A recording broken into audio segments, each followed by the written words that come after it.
Good afternoon, everyone. I hope everyone's doing well. And sorry, we're picking up from where we left off yesterday. Excuse me, yesterday. And still, I felt pretty good yesterday. We were connecting the dots as far as the individual person communicating and connecting with someone in that same frame of mind, same awareness, and really just picking up off of that would probably be a good spot tonight. Are there any questions or comments that anyone wants to bring up from what they heard this weekend, or any thoughts before we get started?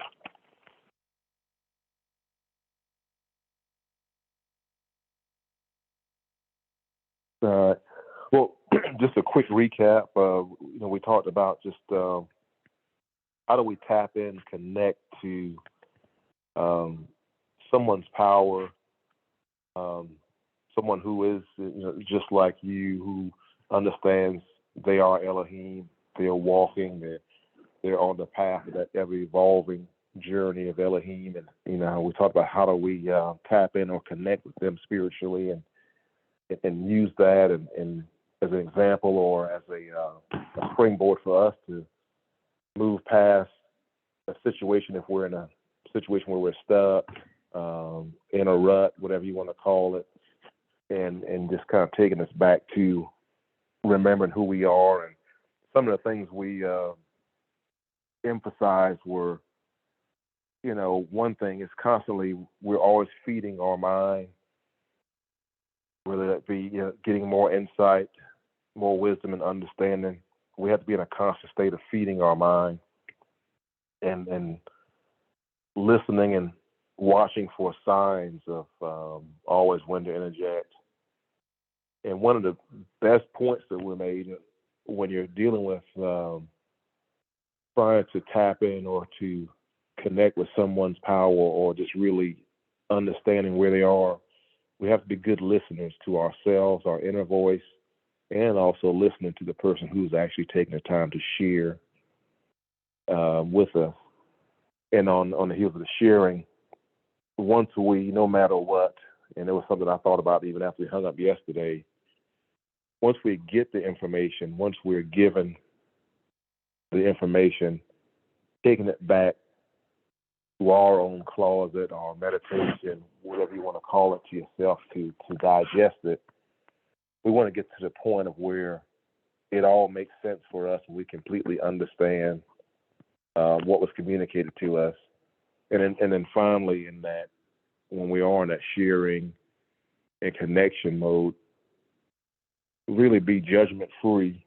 And, using an example yesterday of really not necessarily judging the messenger, but hearing the message and letting that resonate with us. There were several good examples of people talking about how things resonated with them. And then ultimately, we're responsible for bringing that information back, and it's our responsibility to understand it for ourselves and really start putting a plan forward to be disciplined enough to implement it in our everyday walk, everyday life, and just making a real world example each day based on what we've heard. So that's sort of a recap of where we were yesterday, and wanted to sort of go a little further and expand on connection and the communication with our mirror, or the person that we're really taking the advice from. I think there were a couple of good questions yesterday about how do we handle advice from outside sources, outside people, or someone we're not comfortable with, but day in and day out we do take advice from others. And then ultimately we just talked about whatever we get, whatever we hear from an advice standpoint, bringing that back and making it resonate with us. And that's how all these things kind of come together and work for our good. So if there are no questions, we'll start taking a look at expanding on communicating and tapping into someone else's power. And when I say I use the word tap into, I'm trying to think of a better term, but the connection with someone who we're all realizing we're Elohim, but there may be someone further down the road in their understanding, and we see that person, they've gone through things, they've been examples for us. How do we get to where they are, maybe a better word to use versus tapping in, how do I get to the level of where someone is in a given situation? And we use an example, and this was a really good one yesterday, of if I'm following a recipe to the T and and I've tasted your chicken or your pork shoulder, and I want to do my own version of that, taking that recipe and following it step by step. It still may not taste exactly like yours, but following it step by step, understanding everything, if it's 350, make sure my oven's on 350. If the smoker's on 350, making sure it's on 350, doing everything step by step, tapping into that, following the instructions, but I still have to do it for myself in order for it to taste that way. And so that was one of the things that I just didn't want to gloss over, because we've been talking so much about the individual and creating this understanding that we are responsible for it. But we do get help, especially when we get stuck, when we're in a situation of where we see we can't get out of it, we feel a little overwhelmed. We do get help from people that we can trust, that we can rely on, and bring that back and get an understanding of that so we can move forward. And I think one of the things that we all do at some point in our life and our journey, we're going to come to a crossroads, and we're going to get stuck in a situation for a while that we're battling through. We get bogged down with something that kind of, it holds us in a pattern, and we just can't get past it. We can't shake it, and we need a little nudge, need some help to help push through that. And so that's what I was sort of relating to yesterday. We all have different things that will slow us up, and it's meant to be for, if it's patience. I think we used the forgiveness term yesterday, but if we're struggling with being patient in situations, we're going to be presented with more opportunities to learn how to be patient. And and sometimes you feel like you get challenge after challenge, and okay, I'm trying to be patient, I'm trying to learn how to be patient, but those tests and trials come to us. And so how do we move beyond those things? Sometimes we have to tap into someone's power or see what they've done to get ahead, if that makes sense. Any questions about that so far?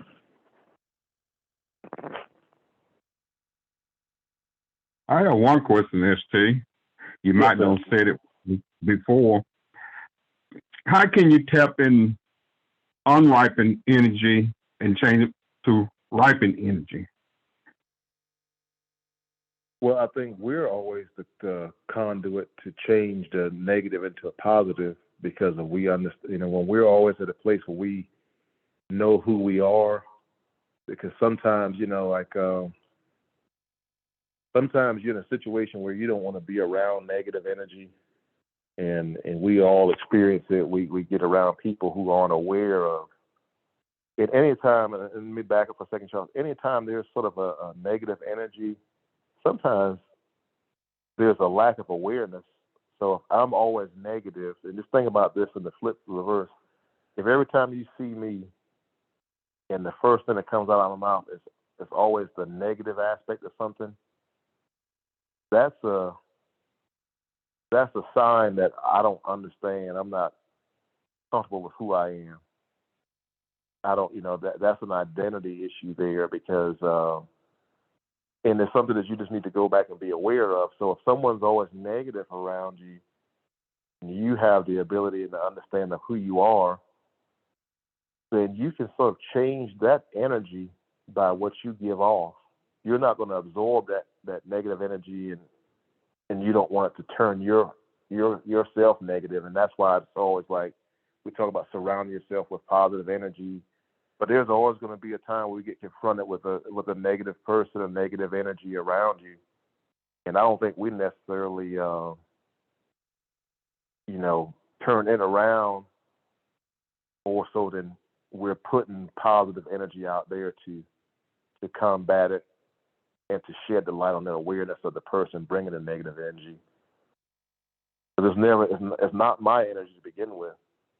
So if that negative energy comes, it's no different than an outside force trying to put a damper on your party. You're celebrating, but then here comes something that's trying to pull you down, trying to make you not feel so good. And so I think when the negative energy is in front of us, a lot of times there's someone projecting that who's not in line with who they are. But it's always going to be negative. And our job is to actually project the positive to balance out that negative, if that makes sense. It makes sense. Now, ST. Now, is energy in our gene code? Because we was taught a while back about you can change the code in a person DNA code. You understand what I'm saying? Oh, say that. I lost the first part of that. Say the first part again. What I was saying, we have code in our DNA. Can the energy change the code in our DNA too? So going back to what we were talking about, where the emotional intelligence and the difference in the eighth sense, it can prior to that, but I think once you start understanding who you are and like how you operate, because let me get real world example of this. Like, so you can feel the negative energy when we used to run after practice, and I didn't understand, like, we would do conditioning, and they would never tell you how many sprints you're gonna run. They just keep doing the conditioning, and you've got half the team is like, okay, let's keep fighting through it, let's keep powering through it. But then you got the other half, they're like, oh man, I can't go no more. This is just too much, and this, and so that was a test of, okay, how much can you do without being so negative? Like, we had to fight off the negative energy, and you can literally get energized by fighting it off. But on the flip side, you can also take yourself down. Like, it can just be a negative. It can drain you.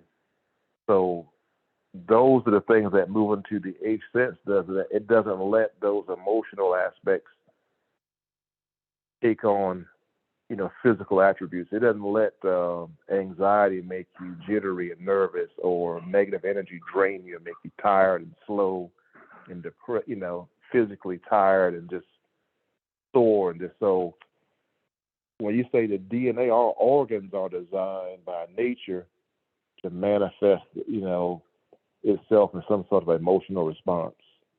And that's where we're at now. We're trying to take that response out and sort of elevate ourselves individually with an understanding of who we are, and practice positive thinking, positive reinforcement, and creating that positive environment for us. And that all goes back to the discipline each day of doing these things and controlling and integrating these senses and getting the control over our emotions, because the emotional aspect of it will eventually manifest itself physically. Nervous stomach can send some people to the bathroom. It can put your stomach in knots. Negative energy can drain you and just make you tired and sluggish, where you don't have the energy to go on. And it's so, like, just, we always say in the past, like, a negative person can constantly just beat you down. But more importantly, you don't want to be battling that negativity internally with yourself. And so that's where, like, when we talk about developing that internal fortitude and understanding of my identity, fighting these things so that internally they don't become a battle for you individually each day, to where you telling yourself, okay, I don't feel like doing this today. And you got another side saying, well, Charles, we need to do it. So that's where the internal fight comes from. And that's why it's important for us to kind of like project that from the inside out. Because if we don't, all these external things will just constantly weigh us down and make life, more frantic and hectic than it has to be. I hope that's a better answer than now. It was good because it helped. Yeah, I mean, I can tell, like, have you ever had something to do the next day? Like I've had to take a test or big deal, something that we got to do at work that's going to be, real tough. And you get nervous and you get wound up about it all week. It's supposed to start on Wednesday, so Monday and Tuesday, you're just working yourself up so much about it that you just literally work yourself to where you're just sick. You just don't. And that's the thing that we're trying to get control of now, is that when you battling this physical nature and the spiritual nature, like, I got to balance that out so that I'm not constantly like creating a problem for myself or making myself nervous or anxiety or just, they say you can turn your hair gray. So all these things we can make happen to ourselves physically, we're trying to get to the point now that we're rising above it, so we're not letting all this outside pressure, outside motivation, dictate how we feel. We want to dictate how we feel from who we are from the inside, and saying I'm Elohim I'm bigger. We used to have a saying that I'm always bigger than my problems. So we are always like fighting these things from the inside out perspective, because we constantly developing ourselves internally and evolving closer with these senses and intuition and the things that will make life. This is basically a lesson on how can we make our life easier and smoother. How can we operate smoother? And it all falls back to our identity and trying to understand, who we are and never lose sight of that awareness, because that's what when we're unaware, we being distracted, we denying who we are, we distracted, and then we're trying to fix it in a different way versus from the internal perspective.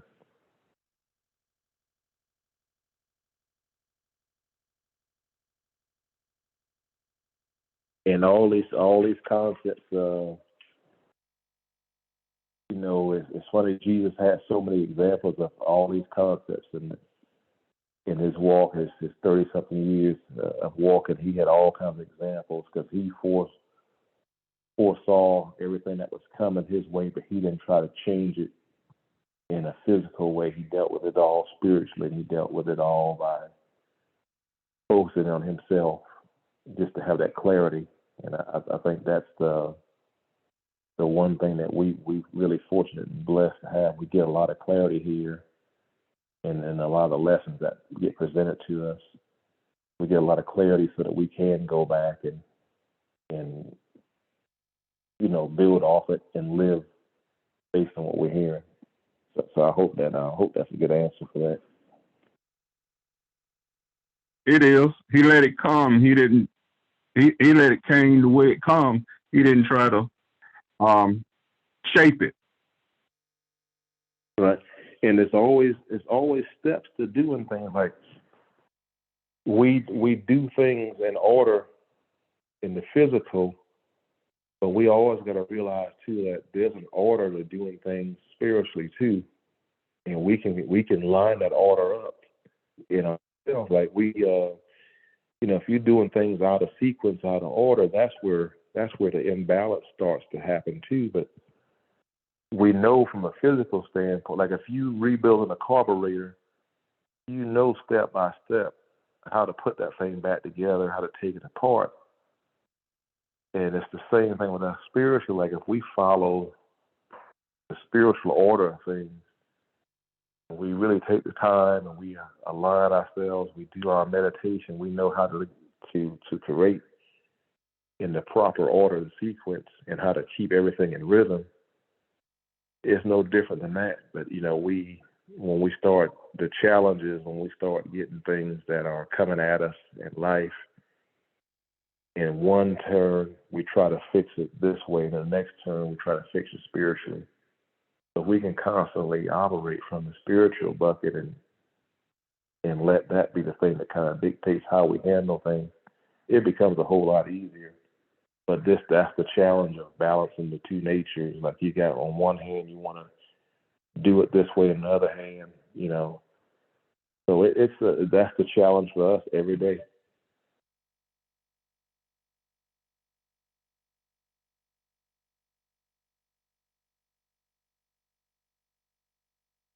Any other questions on that?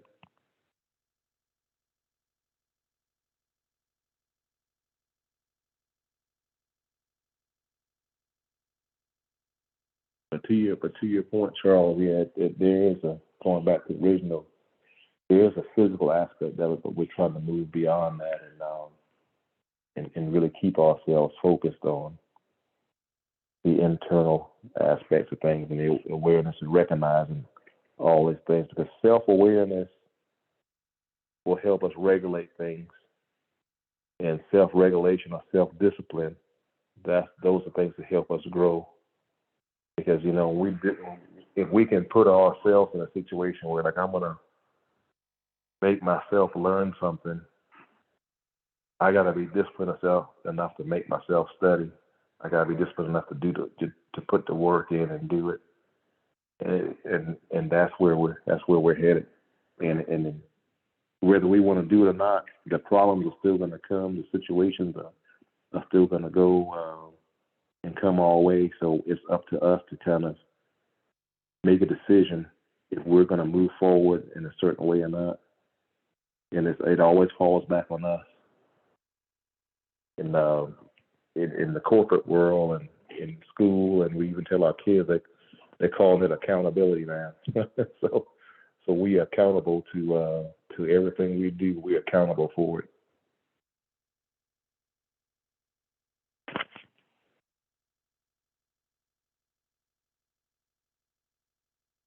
One of the things I asked yesterday, or we talked about yesterday, was when we and I just want to make sure we were good on that too. When we deny who we are, and I guess lie to ourselves or deny who we are, we're being undisciplined at that point, and it's up to us to make a decision. Okay, I know right from yours. I know right from wrong,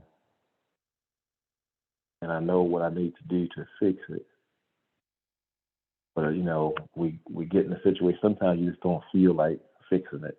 I don't know if anybody's ever been in that situation, or you just don't feel that. Like you just say, okay, this time I'm just not gonna do it. So it's always up to us to add that discipline to ourselves to move forward. But ask yourself this question: when was the last time you just you knew you weren't aware of that you realized that you weren't aware of being Elohim? And what I mean, like, basically taking it for granted who you are. If you ever been in a situation where everything came easy to you, you just kind of took it for granted, and you take it for granted who we are. And I think sometimes that leads us to one of the things we talked about yesterday with following a different philosophy because it seems right, it looks right, but we take for granted who we are, and we necessarily don't apply it at that time, if that makes sense.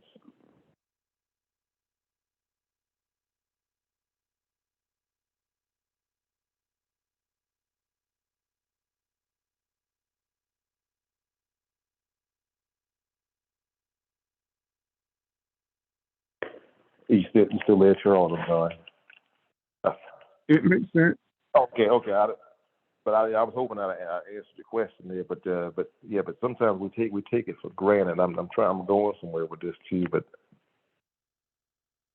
because I kept using a term, completely understand what was given to us, and how when we completely understand it, that's when it becomes responsibility. Remember last week when we talked about it's hard for people to sometimes accept the status of who they are because of the responsibility that comes with it. And sometimes, I can tell you for sure, like some days you just look at it, it's a burden to carry this today. It's you just don't want that responsibility sometimes.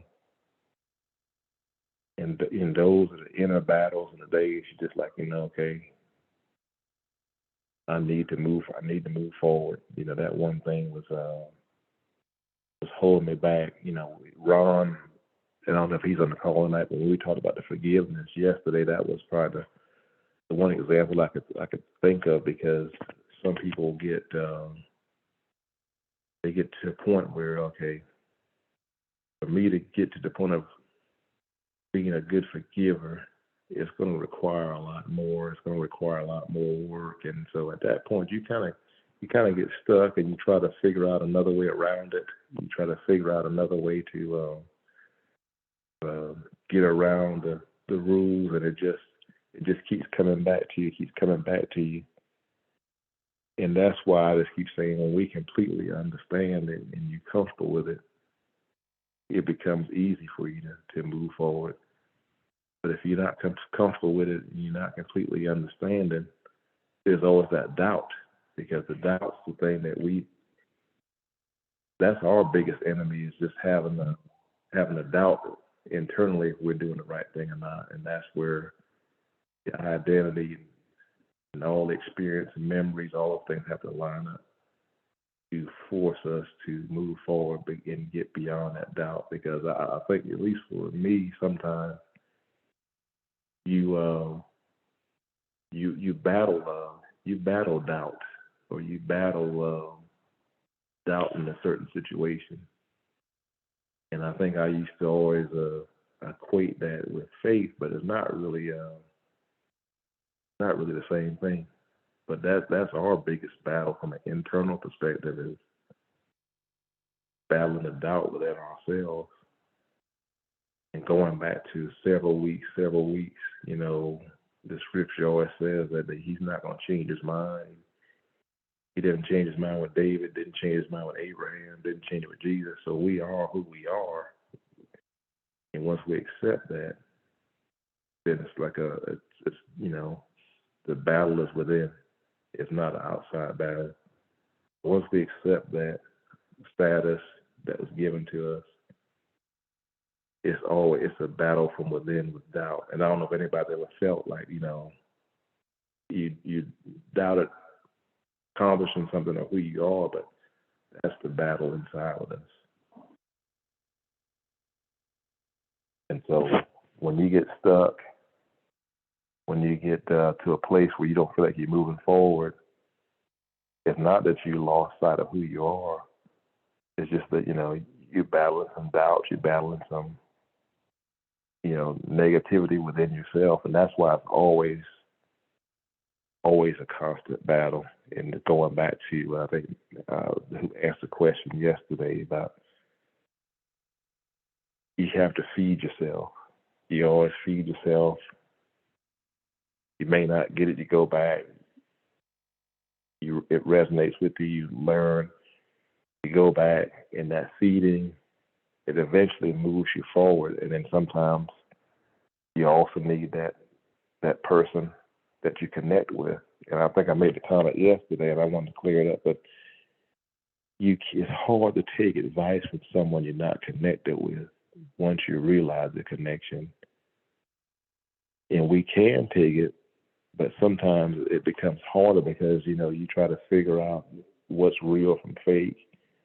And no matter who you get it from, you still have to go back and meditate and think about that advice and make it make sense for yourself, have that total clarity. So but that's the biggest thing I think we're going to fight is the self doubt, being able to kind of move beyond that. And so when you get to different, you evolve, comes up, and being able to move beyond that. So that and I guess the logical question is how do we fight it? How?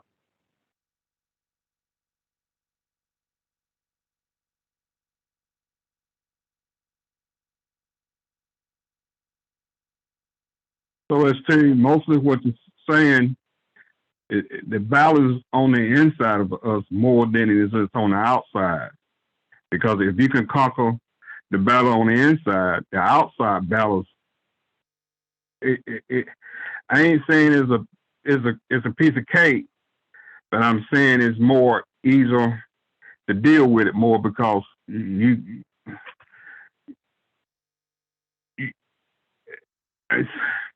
it's more Yeah, easier to deal with it because you can see it. yeah. No, and we talked about the cup, but here's another example now too. You ever people you look at take a school principal and how school works, and they people on the outside saying, well, that's a bad school there. They'll say, well, I don't know if my kid should go to that school. That's a bad school. And all you do is get bombarded with that same slogan, or people saying the same thing from the outside. They'll say 50 teachers in that school, and everybody on the outside saying, that's a bad school, but what's going on inside? You got 50 teachers on the inside.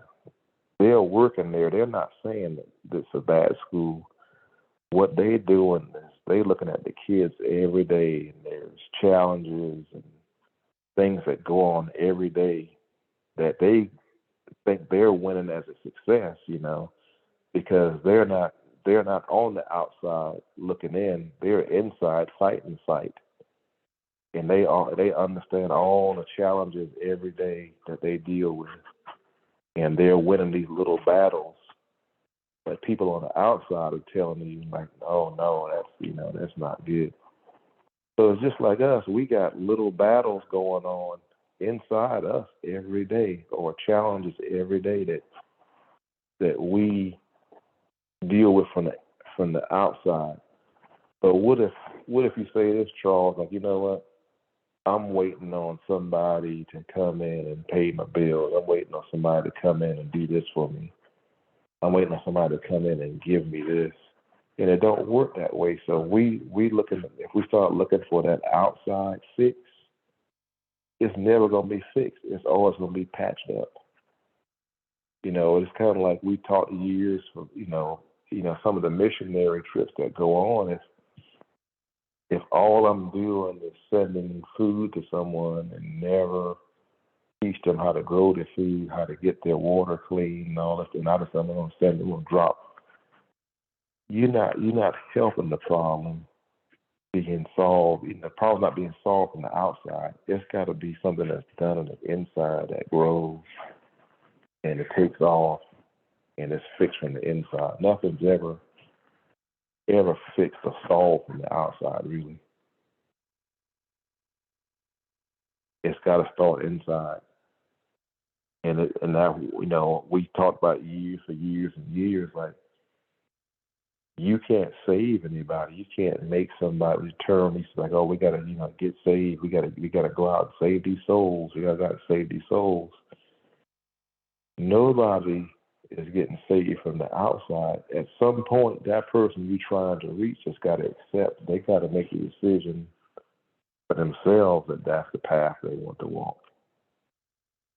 You can present them with the information. You can lead the horse to water, but you can't make them drink, the old saying. But at some point, they have to initiate taking that accountability and doing it for themselves. And that's when that's when it means something. And if, and that's the difference between religion and truth, because religion, if you just say, well, you got to go to church every Sunday, there's people that go to church every Sunday, day in and, week in and week out, and they're going and they appear to be, doing things, but just because it appears that way on the outside doesn't mean anything's changing on the inside. So it's always starting with the inside of us. Everybody's got their own battle. Everybody's got their own thing to overcome, and that's where, when we recognize it, that's where all the healing and stuff starts, and the growth starts, is when you recognize it. Because I can't tell you how much growth you've had, Charles. I don't know how long I've known you. I guess it's been like 20-something years now. But I can't tell you how much growth you've had. I could probably, say a few things that I've seen different, but you can tell me, because you know your journey, and that's where the memory and the timeline reflection, all those things start, because you know of it in your heart of hearts how much growth you've had. I can only say from the outside what I think I've seen. And so that's why it's important for us to really internally get it, because we can only tell how much growth we've had because we know how our minds change. We know how our thoughts have really changed. And, we know that, what's fake within us, what's real within us. So we know the outside world doesn't. They can only get a glimpse of it, but that's why the change has to come from within. That's why the growth and development comes from within, and we have to take accountability of it, because if think about all the messages we've heard from Rev Pastor before, all these years, the message has evolved. I mean, we've taken a long ride. It's evolved, and so we can look at a church and look at what we were talking about and see how much growth is there as one body. And then you can look from an individual standpoint within that body, like, man, I have come a long way. It's amazing. So you can see your own growth, if that makes sense. But we don't take the time to follow the steps and do the things that are required. Number one is the discipline to feed ourselves, and the discipline to watch for the signs and listen and understand and communicate. We talked about sharing yesterday. If you don't share, you can't grow either. So you have to be willing to kind of share, and it only have to be a verbal sharing. It could be being there and demonstrating. But if we're not willing to share and communicate, we're not going to be able to accept and connect as well. So that connection it's important, because the connection allows us to be able to motivate, to listen, to love, to grow, to move forward with each other without having to even worry about judgment or worried about anything. And that's special. Any questions or comments about that? I felt like I was rambling there a little bit there. No, you wouldn't rambling. It was all true. Yeah. Yeah. But go ahead. I'm sorry. When you were talking about that, I was thinking about how a lot of times when we're on a ledge, we'll put ourselves out there on that ledge. And a lot of times we'll talk ourselves off that ledge, because we build up, and the least little thing would trigger it. It tickles off, and we just go, And then when you stop and you say, okay, I'm not going there. I know what I've been taught. And you begin to talk yourself off of the ledge, and then after that's over with, you like, whew, where did this come from? But until we can recognize that, it's a problem and we can solve it, we don't have to wait for anybody else to solve it. When we up on that ledge and we talk ourselves off, that's awesome right there in itself. Yeah, you're right. Because sometimes we need to communicate with ourselves. You have that conversation with yourself internally, and I mean, I've done things. You can just mention something simple, and as soon as I've done it, I can tell myself, you shouldn't have done that. Now this is what you got to deal with. Or I may have said something, and I said, I probably shouldn't have said that because you know what's about to happen next. And then we go back to how we can, like you said, you're on a ledge. You can kind of forecast, yourself. You can see yourself going to that ledge because of all the things we do and say and react leading up to that point. And living with a sense and all these integrated senses, when we really in tune with it and we get more intuitive, and we know that we're more sensitive to it, we avoid so many pitfalls and issues too. We don't talk ourselves into so many anxiety situations. Like I don't know if how many people on the call know me and my family, and with my oldest daughter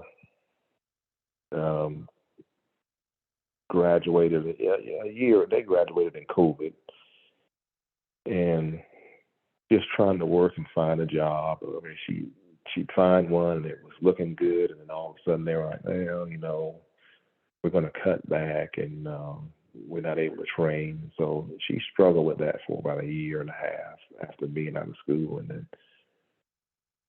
then you get excited about jobs. Like, well, I really like that job. She started interviewing with this company. She's like, I'm gonna get it.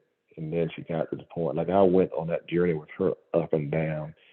Oh, they're not gonna hire me. It's just gonna be like the last time. And so fighting that for a whole year with her up and down, I said, when it happens, it's gonna work out. Opportunity is gonna come, and you're just gonna have to say, okay, this is an opportunity, and I'm gonna take it. And I said, so long story short, we went on a 3-month interview with this company, and the job was in Charlotte, and it looked good, and she made it to the final 2. And she was like, I'm not gonna get my hopes up because I don't want to get dashed again. So no, I said, you just gotta realize that you get the final 2. So obviously you're doing something good. You're doing something right. Otherwise, you wouldn't have made it this far. So I said, you just can't look at that. They're going to make a decision that's going to be out of your control. So final 2, she didn't get the job in Charlotte. And it's like, man, I just said, okay, this is going to be depressing here because I got to the point I didn't want to deal with it anymore. Like, I just, with her, emotional. So we talked through it. And then so finally, they called her back and said, hey, listen, we really like you. It's just that we had somebody else in mind for this position, but would you move to the Northeast? And I was like, I don't care where they tell you, I'll drive you there. So long story short, they gave her a month to move to Philadelphia. And that came with a whole nother set of, stress. But I'm like, you know what? It doesn't need to be a negative. It's a positive. So the last 3 weeks, we've been moving her up there. Now she's up there, for good. And it's going to work out. It's a good situation. And so she's, but then I just told her the other day, I said, okay, you're here now. Now what I want you to do is look back over the last year and see how much has happened and transpired for you. And don't ever forget how this all worked out. Because I said, you remember the highs and the lows, and especially the lows. I said, now you just need to go back and just look at how much growth happened and how much perspective you got over this year. And she's like, yeah, you're right. And she's like, I really, this is where I'm supposed to be. And I said, and it all worked out and it all happened so fast and everything fell in place. And so I think that's what, real life, real world things happen to us so much. We get going, like Linda says, you kind of get on the ledge sometimes, or you get so much going on that you really have to step back. Like we say, count your blessings and really take a look at it and see what really has happened. And I told her the only thing that happened was you got prepared, and it was just nothing but growth. And I said, you don't ever need to doubt again on that situation. Don't ever doubt again. You just got to understand how things happen, how things work, and just keep applying them concepts going forward. Because I said, that was hard for you, I know, but that's what we deal with every day on an individual basis. It may not be a job. It just may be something that we trying to shape. We trying our best to make it work. But the universe has the plan for us. And ultimately, she wasn't going to get to be at peace about it until she got to the point internally where it didn't matter to her because she knew that she had followed the steps and done everything the way that she was supposed to internally from a spiritual perspective, and it's a thought pattern. And so that was, basically, that's a situation that as much as I wanted to fix it from the outside, I had to realize that I have to step, as a parent too, I have to step back. I'm going to support her, but she's got to fight that fight internally. Like she's got to want to do it. And that's hard when you transition it from a child that you realize that this is something they're going to have to overcome internally, and you just going to have to be that support, if that makes sense. But that's what, when you start looking at things real life, real world, and it's hard for us as a parent, or it's hard for an individual for you to let go of somebody and put them in charge of that part of their, because now they really have to do it for themselves.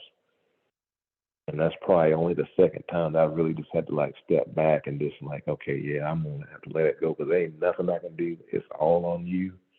And the anxiety, the stress, and the emotions that you're battling, you're going to have to calm that inside yourself. And so, I was telling now, it's like, hey, it worked out, it's fine.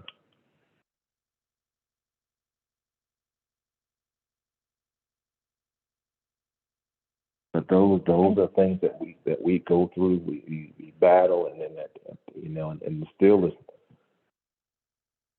evolving because you got now you're spreading your wings, and we never arrive, we always are. And I think George told me that yesterday too, and it just always reminds me. But just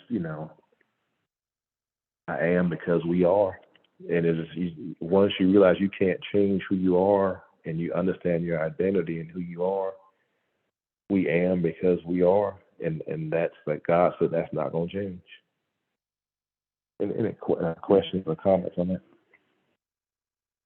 Yes, when I listen to you talk about Bailey, I have to give her props because, when I finished tech, I had a job offer in D.C. and that thing weighed on me so bad because I was like, I don't know nobody up there. I'm not going up there by myself, and I turned the job down. And it was always what if you had went ahead and went there. But then I had to realize that it just wasn't for me. So after I felt like that, I got over it. But at first I was kind of like, well, should I have gone ahead and taken it? And so I give Bailey her props because, she went ahead, and that could be her dream. She's following her dream. Yeah. And, and I called George and Vaughn, and and some other people that we in this. It's bad, Linda, and this is like really. And I told her because about a month before that, before they even made her the offer of going up to the Northeast, maybe 2 months before that, Bailey and Will both were saying, it's like, man, Dad, we don't really know your side of the family. Like, because they're so far away. Like most of my family lives in Philadelphia. But they've never met my kids, and it seems like the only time I go up there is for funerals to see, and then the other partners in Charleston. And we had just started having conversations about, I'm going to do a better job, or at least getting you guys in touch with them and meeting and understand, like, yeah, you've got people all over the place, but, we just never had made that connection up there, because as long as they've lived, when I have traveled up there, we went, as great in the faith we went, but when I've traveled up there for my family, it's either been family or work, but it's been a funeral or something, a sad occasion, you're never taking your kids. And so I felt bad about that too, saying, man, I should have done a better job of making that connection. Now, she's up there. I don't think she's even called George or one of my cousins yet either, but she's going to get around to it. But yeah, and it's different here. Like, I was happy, and that's just my nature. But Tiffany cried for a week, so it just. But like I told her, don't make it into a sad. Yeah, she the whole 10 hours back, she was sniffling in the back seat, coming back home. So it's but we gotta let go, because at some point you got to walk in your own shoes. Yeah, ST. Oh yes, I didn't know you were on. Go ahead. Yeah. Again, I just want to just thank you for just just sharing just real time experiences in terms of how we are dealing with this 8 cents, and at the same time how we can appreciate really truly tapping into the spiritual disciplines for transformation. And as you spoke about your daughter, man, and just being in a situation where we share our experience and strength and hope to our loved ones, but it comes to a point in time where they have to come into the knowledge and applying the spiritual disciplines for themselves. And it's just a blessing just to be able to realize the word that you said earlier that really resonated with me was optimistic, being optimistic. And no matter how bad something may appear to be, that's just one of the words that I truly try to make sure I realize that I am Elohim. So it may not seem to be what I want, the way I want, but at the same time, again, all things work together for the good of them who love the Lord. And so I think to be able to see our children, even ourselves, come to that point, where we can affirm no matter what, I am Elohim. And I think those spiritual disciplines are manifesting now, because again, as you said, sometimes we try to do it from the outside. But I think the more that we run into a barrier, the more that we run into something might appear to be negative, I think we have to affirm and declare, I am Elohim. You know what I mean? And let the spirit have its way in terms of seeing the outcome of it being what we know that is best. So sometimes to be able to have an actual experience, is the blessing, for some of us. And I know that over the calls, over a period of time, I heard a person, Mary, I think, reaching out yesterday to say that we listen to voices, or we hear people talking, and how do we know how to tap into that power? I think that's the power within, where we know that we are looking at it from the spiritual disciplines. And so I think that when I say recovery, everyone on ST, sometimes that has a negative stigma on some people, in terms of them looking at it from Narcotics Anonymous or Alcoholics Anonymous. But I think that we all, are recovering But I think when we can understand the spiritual disciplines, that's where now we have to desire to seek, you know what I mean, and improve our conscious contact in terms of just who we are and carrying out that power. So it just made me think about what you said today and what Charles was saying. You know, if there's no enemy within, then there's nothing on the outside, you know, that can and take you away from the love of God, because nothing can separate us from who we are. So I think that, you know, me just, you know, like I say, you know, being able to hear what is being said tonight is just, you know, confirmation that, again, that it's the spiritual disciplines, you know what I mean, through prayer and meditation that actually have us to realize that it's all going to work out for the good. And so these tests and trials that we do go through is for a purpose. So, again, you know, I just wanted to, you know, share those thoughts, you know, that, again, it's the spiritual disciplines that, you know, really have us to see the manifestation of our desires. So I just wanted to share those thoughts. No, I appreciate it, Jordan. As you said that, though, I thought about it.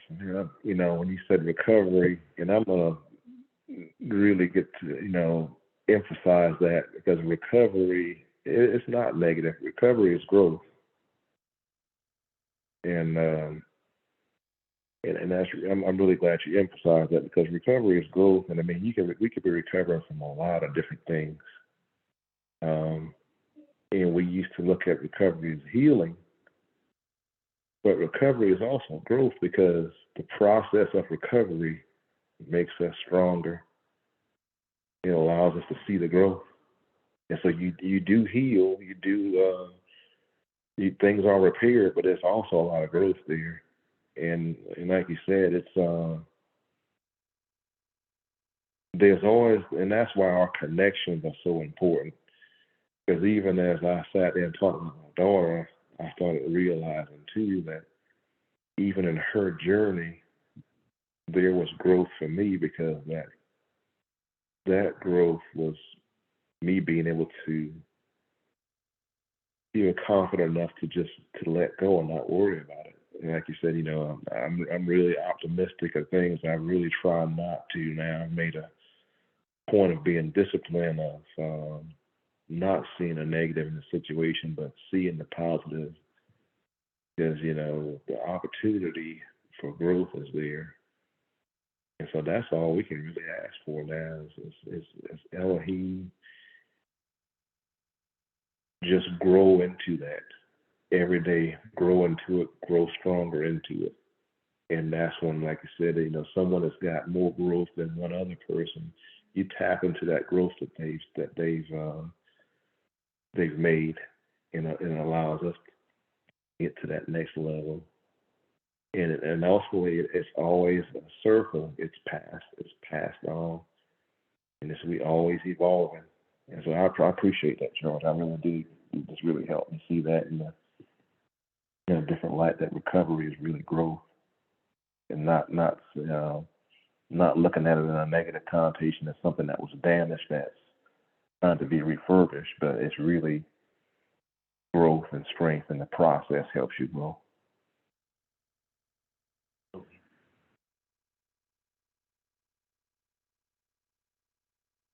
Any other questions or comments on it? I really think that kind of like it helps shape the message, and it's the point example of because I think the internal awareness, and I feel like every time I say it, I feel like I'm using the term, but there's a lot of reverence and a lot of it's special. That our internal awareness is really special, because when we get it and understand it, like, man, you know, it is special. And when things click and you feel it, you don't even have to, like, sometimes words don't have to be spoken. When we feel it, it's special. And I feel like I say it a lot now, but it's special. It's something that we really can each see in ourselves, and just, you know, reflect back in our growth. Our growth is special.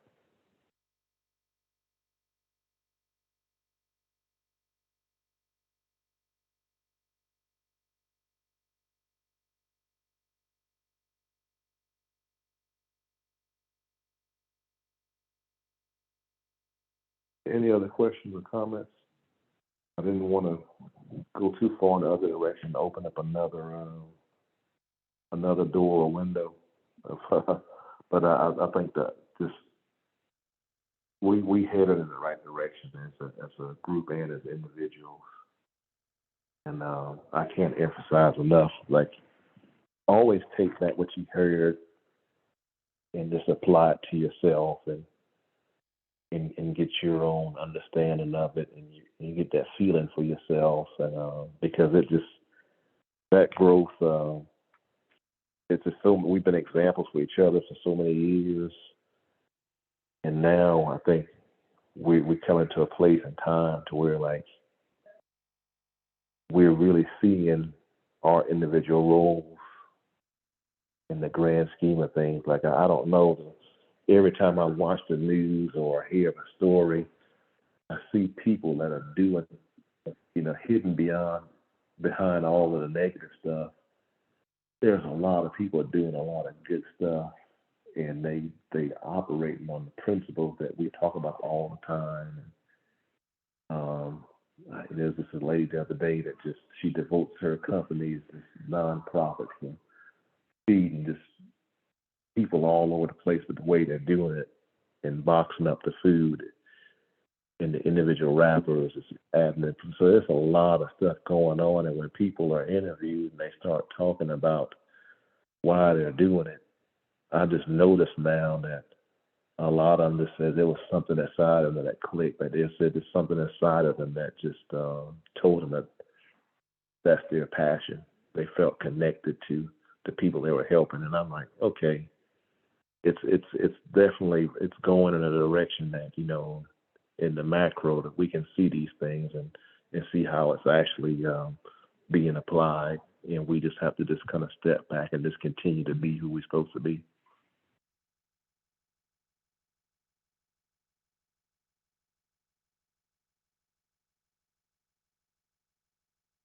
Any other questions? I feel like that's a pretty good stopping point tonight there too, with rambling. I've seen a lot of stuff to connect here too, and I appreciate it.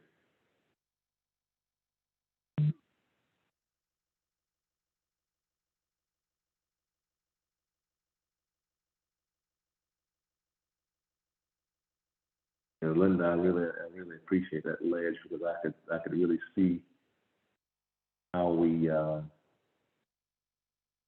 create our negative anxiety, and we have to talk ourselves off the ledge. And it's I almost complained about the rain last week too much, and I had to remind myself, no, just nothing negative. It's got its purpose. We need it, and we just got to keep on going. Got to keep on going and stay there and communicate and share with each other. Sharing is probably the biggest blessing of this church, and how we communicate, the ability for us to share and really listen to each other and communicate with each other, and how things individually resonate from each person to another. So I really appreciate tonight, and if there's nothing else, that's really all I have for tonight.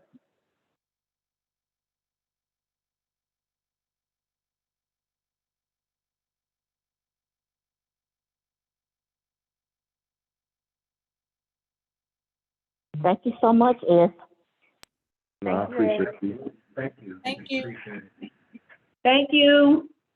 Thank you. Well, Thank you. Y'all good? Bye. thank you.